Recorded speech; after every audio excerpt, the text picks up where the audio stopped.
ওম নম শিৱায়। নমস্কাৰ বন্ধু বান্ধৱীসকল, মই প্ৰণৱ আৰু আপোনালোকে শুনি আছে ভিজিবল মটিভেশ্যন। প্ৰতিদিনাৰ দৰে আজিও আমি আপোনালোকৰ মাজলৈ লৈ আহিছোঁ দৈনিক ৰাশিফল। মেঘ ৰাশি। আজিৰ দিনটো ফূৰ্তি আৰু আনন্দৰে ভৰা হ'ব, কাৰণ আপুনি জীৱনটোক সম্পূৰ্ণৰূপে উপভোগ কৰিব পাৰিব। আপোনাৰ মাতৃপক্ষৰ পৰা আজি আপোনাৰ ধন লাভৰ পূৰ্ণ সম্ভাৱনা আছে। আপোনাৰ মামা অথবা ককা দেউতাই আপোনাক আৰ্থিক সহায় কৰিব পাৰে। এনেকুৱা বন্ধুৰ লগত বাহিৰত যাওক যি ধনাত্মক আৰু সহায়কাৰী স্বভাৱৰ হ'ব। প্ৰেমৰ শক্তিয়ে আপোনাক প্ৰেম কৰাৰ কথা কাৰণ দিব। যদি আপোনাৰ লগৰীয়াই আপোনাক প্ৰতিশ্ৰুতি দি বেয়া অনুভৱ কৰি আছে, তেন্তে বহি মেলি আপোনালোকে এই কথাৰ মীমাংসা কৰাৰ প্ৰয়োজন আছে। যদি আপুনি দীঘলীয়া সময়ৰ পৰা আপোনাৰ জীৱনত কিবা এটা আকৰ্ষণীয় ঘটনা হোৱাৰ কথা অপেক্ষা কৰি আছে, তেন্তে নিশ্চয় আপুনি তাৰ সংকেত আগতীয়াকৈ দেখা পাব পাৰে। আপোনাৰ জীৱনসংগীৰ লগত আপুনি মৰমেৰে ভৰা এটা সম্পূৰ্ণ দিন অতিবাহিত কৰিব পাৰিব। চিকিৎসা নাইবা নিৰাময়। কৰ্মক্ষেত্ৰত উন্নতিৰ বাবে ভৰ পুৱাতে উঠি সূৰ্যৰ দৰ্শন কৰি 11 বাৰ গায়ত্ৰী মন্ত্ৰ পাঠ কৰক। বৃষ ৰাশি। ভাগ্যৰ ওপৰত ভৰসা কৰি বহি নাথাকিব। আপোনাৰ স্বাস্থ্য আৰু জীৱন ভাল কৰিবলৈ হ'লে আপুনি নিজে কষ্ট কৰিব লাগিব, কাৰণ একো নকৰাকৈ বহি থাকিলে জীৱনত কোনো ধৰণৰ পৰিৱৰ্তন নাহিব। এতিয়া সময় আহি গৈছে যে আপুনি নিজৰ ওজন নিয়ন্ত্ৰণত আনক আৰু স্বাস্থ্য ভালে ৰাখিবৰ বাবে নিয়মিত ব্যায়াম কৰক। নিজকে আপুনি ৰোমাঞ্চকৰ পৰিস্থিতিত পাব পাৰে, যি আপোনাক আৰ্থিক লাভ দিব পাৰে। বন্ধুৰ লগত কিবা কৰাৰ সময়ত নিজৰ হিতৰ কথা মনত ৰাখিব। হ'ব পাৰে যে তেখেত আপোনাৰ প্ৰয়োজনক অধিক গভীৰতাৰে নল'বও পাৰে। সত্য আৰু পবিত্ৰ প্ৰেমৰ অনুভূতিয়ে আপোনাক সুখী কৰিব। নতুন পৰিযোজনা আৰু খৰচ কৰাৰ পৰা বিৰত থাকক। আজি ঘৰত হৈ থকা অনুষ্ঠান এটাৰ বাবে আপোনাৰ বহুমূল্য সময় বৰবাদ হৈ যাব। আপোনাৰ জীৱনসংগী আজি শক্তি আৰু প্ৰেমেৰে ভৰপূৰ হ'ব। চিকিৎসা নাইবা নিৰাময়। বিবাহিত জীৱন সুখৰ কৰিবৰ বাবে যিকোনো ৰাজহুৱা গোহালিত সেউজীয়া ঘাঁহ আৰু গৰুৰ দানা দান কৰক।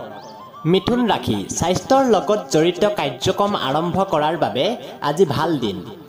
কোনোবা নিকটৱৰ্তী আত্মীয়ৰ সহায়ত ব্যৱসায়ত উন্নতি হোৱাৰ আশংকা আছে, যাৰ ফলত আপোনাৰ ধন লাভ হ'ব। আপুনি বিবাদযুক্ত বিষয়সমূহত তৰ্ক কৰাৰ পৰা বিৰত থাকক, যি আপুনি আৰু আপোনাৰ প্ৰিয়জনৰ মাজত অসহজ ভাৱৰ সৃষ্টি কৰিব পাৰে। আপুনি নিজৰ প্ৰিয়জনৰ বাহুত আৰাম অনুভৱ কৰিব। আজিৰ দিনটোত আপুনি বহুত সক্ৰিয় হৈ থাকিব আৰু বহুত মানুহৰ লগত দেখা কৰাৰ সৌভাগ্য হ'ব। মানুহে আপোনাৰ পৰা উপদেশ বিচাৰিব আৰু আপুনি যিয়ে নকওক কিয় একো কোৱা অবিহনে আপোনাৰ কথা মানি ল'ব। এই ৰাশিৰ বয়সীয়াল লোকসকল আজি খালী সময়ত পুৰণি মিত্ৰক লগ কৰিব যাব পাৰে। আপোনাৰ মৰম আৰু ভালপোৱা আপোনাৰ জীৱন লগৰী আপোনাক বহুত ভাল উপহাৰ দিব পাৰে। চিকিৎসা নাইবা নিৰাময়। গংগাজল ঘৰত ছটিয়াই থাকিলে ঘৰত ভাল পৰিৱেশ এটা অনবৰতে থাকিব। কৰ্কট ৰাশি। আপোনাৰ উদাৰ স্বভাৱে আজি আপোনাৰ বাবে ভালেকেইটা সুখৰ মুহূৰ্ত অথবা পল লৈ আহিব। ধন আপোনাৰ বাবে আৱশ্যকীয়, কিন্তু পইচাৰ মোহত নিজৰ মানুহবোৰৰ লগত সম্পৰ্ক তিক্ত কৰি নেপেলাব। ঘৰত আৰু ঘৰৰ চাৰিওফালে সৰু সুৰা পৰিৱৰ্তন কৰিলে আপোনাৰ ঘৰখন শুৱনি হৈ উঠিব। পুৰণি স্মৃতিক আকৌ মনত কৰি আপোনাৰ বন্ধুত্বক পুনৰ জীৱিত কৰক আৰু সতেজ কৰাৰ এয়াই উত্তম সময়। কাৰ্যক্ষেত্ৰত আপুনি বিশেষ অনুভৱ কৰিব। আপুনি নিজক সময় দিব জানে আৰু আজিতো আপুনি নিজলৈ বহুত সময় পাব সম্ভাৱনা আছে। খালী সময়ত আপুনি আজি খেল খেলিব পাৰে অথবা জিমলৈ যাব পাৰে। আজি আপুনি আৰু জীৱনসংগীয়ে ভাল সংবাদ লাভ কৰিব পাৰে। চিকিৎসা নাইবা নিৰাময়। জীৱনৰ সুখ সমৃদ্ধিৰ বাবে নিতৌ নীলবৰ্ণাই বিদমহে দহিন কেয়াৰ ধীমহি তন্নু ৰাহু প্ৰচোদয়াত মন্ত্ৰটিৰ 11 বাৰ জাপ কৰক। সিংহ ৰাশি। আজি আপোনাৰ স্বাস্থ্য ভালে থাকিব। আপুনি আজি ধন সঞ্চয়ত অসফল হ'ব পাৰে। অৱশ্যে ইয়াত ভয় খাবলগীয়া কোনো কাৰণ নাই, কিয়নো আপোনাৰ অৱস্থা সোনকালে ভাললৈ আহিব। যিমান আপুনি ভাবিছিল, আপোনাৰ বন্ধু তাতকৈ অধিক সহায়কাৰী বুলি প্ৰমাণিত হ'ব। ৰোমাঞ্চৰ বাবে আগবঢ়োৱা পদক্ষেপ কামত নাহিবও পাৰে। অংশীদাৰৰ ব্যৱসায়ত কৰি থোৱা কাম আজি লাভদায়ক ৰূপে পৰিগণিত হ'ব, কিন্তু আপুনি অংশীদাৰসকলৰ বিৰোধৰ সন্মুখীন হ'ব লগাত পৰিব পাৰে। আজি খালী থকা সময়ত সঠিক ব্যৱহাৰ কৰি পুৰণি বন্ধুসকলক লগ কৰাৰ পৰিকল্পনা বনাব পাৰে। আপোনাৰ জীৱন সংগীয়ে আপোনাৰ ওপৰত খং কৰি থাকিব পাৰে কাৰণ আপুনি কিবা গুৰুত্বপূৰ্ণ কথা তেখেতক ক'বলৈ পাহৰি গৈছে। চিকিৎসা নাইবা নিৰাময়। বগা চন্দনৰ তিলক কপালত সদায় লগালে আৰ্থিক স্থিতি সবল হ'ব। কন্যা ৰাশি। নিজৰ নয়াৰ্থক ভাৱনাসমূহ আৰু বৃত্তিৰ ওপৰত নিয়ন্ত্ৰণ ৰাখক। আপোনাৰ ৰক্ষণশীল চিন্তা, পুৰণি কলীয়া ভাৱনা আপোনাৰ প্ৰগতিত বাধা হৈ থিয় দিব পাৰে অথবা তাৰ দিশ পৰিৱৰ্তন কৰিব পাৰে আৰু আপোনাৰ ৰাস্তাত আগত বহুত বাধা হ'ব পাৰে। কোনোবা নিকটৱৰ্তী আত্মীয়ৰ সহায়ত ব্যৱসায়ত উন্নতি হোৱাৰ আশংকা আছে, যাৰ ফলত আপোনাৰ ধন লাভ হ'ব। পৰিয়ালৰ সদস্যৰ লগত হাঁহি খিকিন্দালিৰে ভৰা ব্যৱহাৰে ঘৰৰ পৰিৱেশক লঘু আৰু আনন্দৰে ভৰা কৰি তুলিব। প্ৰেমৰ দৃষ্টিকোণ দি চালে আজিৰ দিনটো আপোনাৰ বাবে বিশেষ বুলি প্ৰমাণিত হ'ব। ব্যৱসায়িক আলোচনাৰ মাজত কথকি আৰু ভাবুক নহ'ব। যদি আপুনি নিজৰ কথাক নিয়ন্ত্ৰিত ৰাখিব তেন্তে আপুনি অতি সহজতে প্ৰতিষ্ঠা ভূমিত মিলাই দিব পাৰে। আজি আপোনাৰ ঘনিষ্ঠ লোকসকলে আপোনাৰ লগত সময় অতিবাহিত কৰিব বিচাৰিব, কিন্তু নিজৰ মনটো শান্ত কৰি ৰাখিবৰ বাবে আপুনি অকলে সময় অতিবাহিত কৰিব বিচাৰিব। জীৱন সংগীৰ লগত প্ৰেম, হাঁহি ধেমালি, আত্মীয়তা ইত্যাদিৰে আজিৰ দিনটো স্মৰণীয় হৈ ৰ'ব। গৰু দান কৰক। যদি সম্ভৱ নহয় তেন্তে গৰু কিনিবলৈ হোৱা আৱশ্যক মূল্য আশ্ৰমত দান কৰক, স্বাস্থ্য ভালে থাকিব। তুলা ৰাশি। আজিৰ দিনটো একে কাম কৰিবৰ বাবে বহুত উপযুক্ত, যি কাম কৰিলে আপুনি বহুত ভাল অনুভৱ কৰি থাকে। নিজকে আপুনি ৰোমাঞ্চকৰ পৰিস্থিতিত পাব পাৰে, যি আপোনাক আৰ্থিক লাভ কৰিব পাৰে। বৰিষ্ঠ আত্মীয়াই আপোনাক অনবৰতে কিছুমান অপ্ৰয়োজনীয় কথাৰ বাবে অশান্তি কৰিব পাৰে। ব্যক্তিগত সম্বন্ধ বহুত সংবেদনশীল আৰু কোমনীয় হ'ব। এটা গুৰুত্বপূৰ্ণ কাম যিটো আপুনি বহুত দিনৰ পৰা কৰি আহিছিল, আজি স্থগিত হ'ব পাৰে। ব্যস্ত দিন এটা অতিবাহিত কৰাৰ পিছতো আজি আপুনি নিজৰ বাবে সময় উলিয়াবলৈ সক্ষম হ'ব।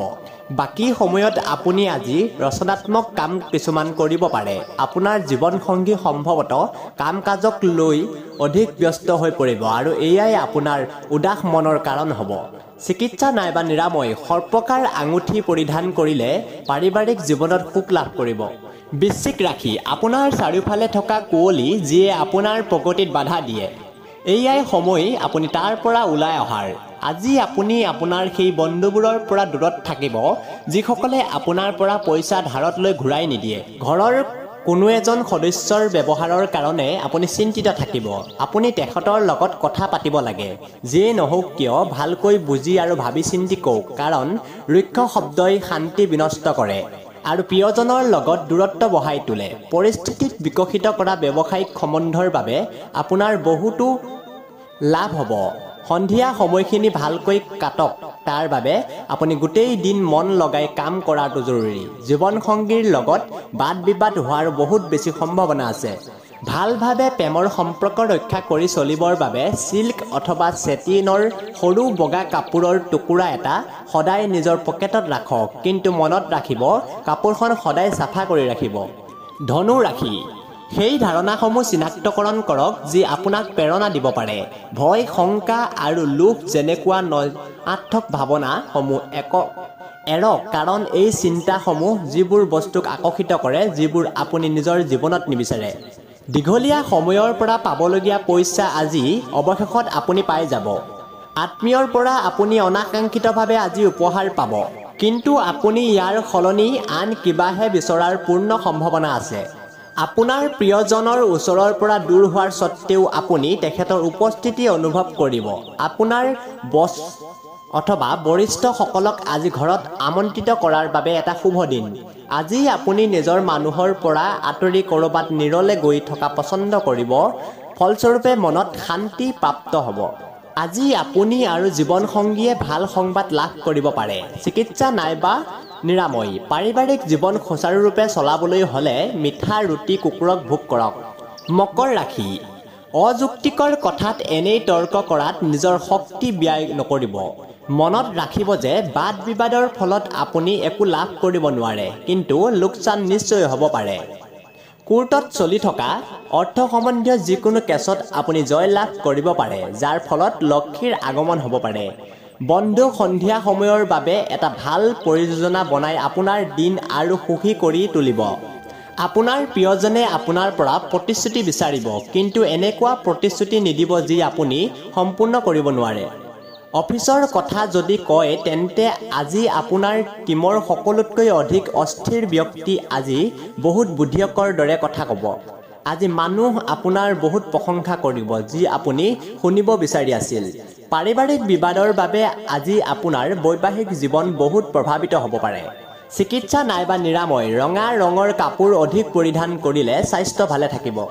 কুম্ভ ৰাশি, পৰিয়ালত চিকিৎসাৰ খৰচ বাঢ়ি যোৱাটোক আপুনি নেদেখাৰ ভাও জুৰিব নোৱাৰে।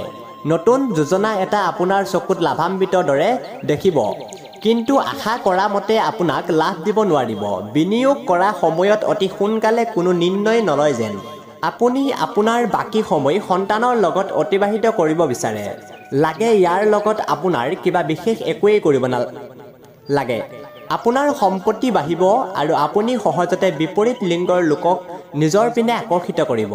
আপুনি সফলতা নিশ্চয় লাভ কৰিব। অকল এটা জৰি গুৰুত্বপূৰ্ণ পদক্ষেপ লোৱাৰ আৱশ্যক। কথা-বাৰ্তাত থকা আপোনাৰ কৌশল আজি আপোনাৰ পক্ষত ভালেকৈয়ে কাম কৰিব। আপোনাৰ বৈবাহিক জীৱনত শাৰীৰিক সুখৰ ফালেদি কিছুমান ধুনীয়া পৰিৱৰ্তন পৰিলক্ষিত হ'ব। চিকিৎসা নাইবা নিৰাময়, অচল মুদ্ৰা প্ৰবাহিত নদীত নিক্ষেপ কৰিলে সুস্বাস্থ্য অটুট থাকিব। মীন ৰাশি, কিছুদিনৰ পৰা হৈ থকা ঘটনাবোৰৰ পৰা আপোনাৰ মন অস্থিৰ হৈ থাকিব। শাৰীৰিক আৰু মানসিক শান্তি লাভৰ বাবে ধ্যান আৰু যোগ আপোনাৰ বাবে লাভজনক হ'ব। নিশ্চিতভাৱে আপোনাৰ আৰ্থিক দিশত শুধৰণি আহিব, কিন্তু লগতে আপোনাৰ নিজস্ব খৰচো বহুত বেছি হৈ পৰিব। অন্য লোক আৰু সিহঁতৰ ইচ্ছাৰ বাবে অতি সোনকালে কোনো নিৰ্ণয় নল'ব। হ'ব পাৰে যে আপুনি বেলেগৰ দবাবত আছে আৰু সিহঁতক আপোনাৰ সহানুভূতি আৰু বিশ্বাসৰ প্ৰয়োজন। যাৰ বিয়া ঠিক হৈছে তেখেত নিজৰ প্ৰিয়জনৰ পৰা বহুত সুখ লাভ কৰিব। কাম-কাজৰ দিশত আপুনি সকলোৰে মৰম আৰু সহযোগ পাব পাৰে। আজি বতৰ বহুত ভাল হোৱা বাবে আপোনাৰ বিচনা এৰিব মন নাযাব। বিচনা এৰাৰ পিছত অনুভৱ হ'ব যে আপুনি কিমান সময় বৰবাদ কৰিলে। আপোনাৰ জীৱনসংগী আপোনাৰ বহুত প্ৰশংসা কৰিব আৰু আপোনাক বহুত মৰম কৰিব। চিকিৎসা নাইবা নিৰাময়, ওম ব্ৰাং ব্ৰিং বং সহ বুদ্ধায়ে নমঃ এই মন্ত্ৰৰ জাপ পুৱা গধূলি 11 বাৰ কৰিলে পাৰিবাৰিক জীৱনত সুখৰ সঞ্চাৰ হ'ব।